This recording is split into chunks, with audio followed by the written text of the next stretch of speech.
Hello students, this is the continuation part of the chapter food production and its management. In my previous video I gave you a brief idea of green revolution, right?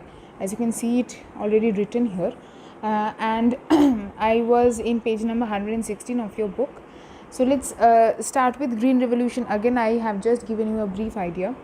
So the Green Revolution refers to a series of research and development and technology transfer programs that took place in the 1940s and 1960s. Okay, so what is it about? It refers to a series of research and development and technology transfer programs. So this is basically this involves basically a lot of researches and developments and some technological programs which resulted in a revolutionary response in the field of agriculture and farming. Okay, the aim of these programs was to increase global food production, especially in developing nations such as India, due to the high demand of food all over the world, and that is also because of overpopulation. Population is increasing to such folds every year or every 10 years or so. There is a very high demand of food all over the world, and countries which are mostly based or which mostly are relied on agriculture and farming, there the food production needed to be increased. Okay, it was led by American biologist Dr. Norman Borlaug.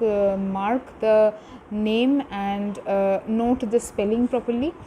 It involved the development of high yielding varieties of cereals. High yielding variety of cereals means the yield or the harvest at the end of the growing season will be very high, okay, than normal crops. Expanding farming areas, irrigation facilities, and using modern machines and chemical fertilizers to boost agricultural produce. Okay, so it included what? First is using high yielding varieties of cereals. Secondly, expanding farming areas. Third point is better irrigation facilities. Fourth point is using modern machines.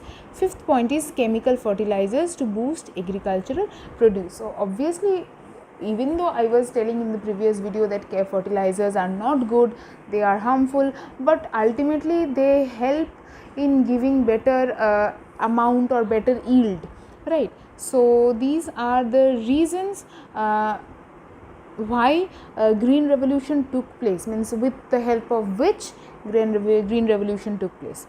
Okay, now another important thing that you will have to remember is the green revolution was originally started by Dr. Norman Borlaug, right?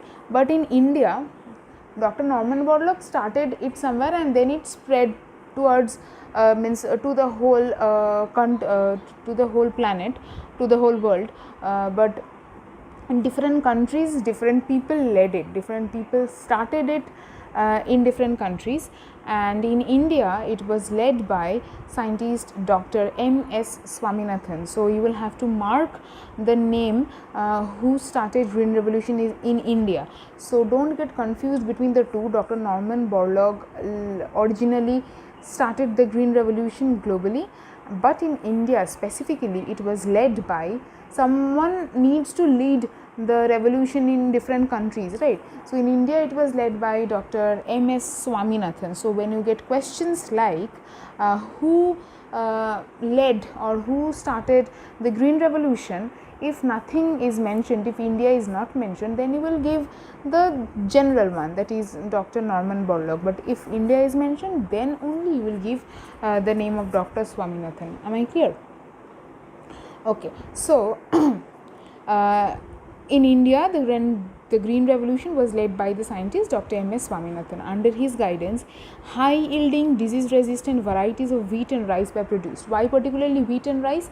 Because wheat and rice are our staple food in this country. Wheat and rice are the staple food. So better production of wheat and rice, the two main staple food in this country, would be very helpful, very economical. Okay.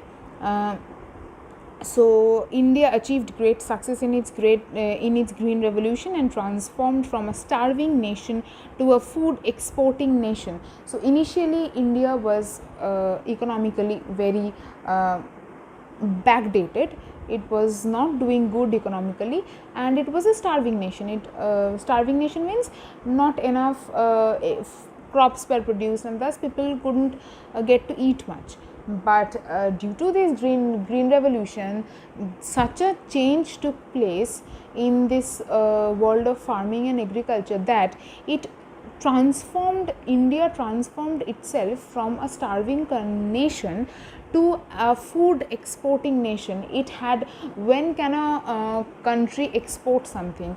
When it has enough or more than enough for its own, and even after consuming or feeding all its people in that country, it has much more even after that, and then only it can export it to other countries. And exporting means commercially getting better, okay, economically getting better. So India got better so much in the field of agriculture and farming that it could transform itself from a starving nation to a food exporting nation. Okay, so let's go through the main points of green revolution. First point is use of high yielding variety of seeds that mature in a short span of time. So if seeds matured in a short span of time and they could be harvested after a shorter amount of time than the traditional time required for that particular cereal, then it is better, because if a crop traditionally requires 6 months, just hypothetically saying 6 months to mature, or means to harvest, if high yielding variety of seeds are used and they could mature within 3 months, then within 6 months time double the amount of crops could be harvested, right? So that is obviously better economically. Next point is use of manure, fertilizers and chemicals in the cultivation of crops. So better quality of manure obviously is organic. Fertilizers and chemicals should be better quality, and thus the harvest is going to be good. Third is multiple cropping by raising 2 or more crops on the same land. I have already discussed about multiple cropping. Next is improving infrastructure facilities for irrigation, harvesting, storage facilities, marketing facilities, electrification and so on. So all these needed to be better, means all these needed to be improved so that the yield could be better. Okay, so this is how brought about a revolution in the agriculture sector, leading to an abundance of food grains. So this is, till this much is green revolution. Here you will have to learn a lot of things. I have already explained what you have to learn. Okay, and I will continue with this chapter in the next video. Thank you.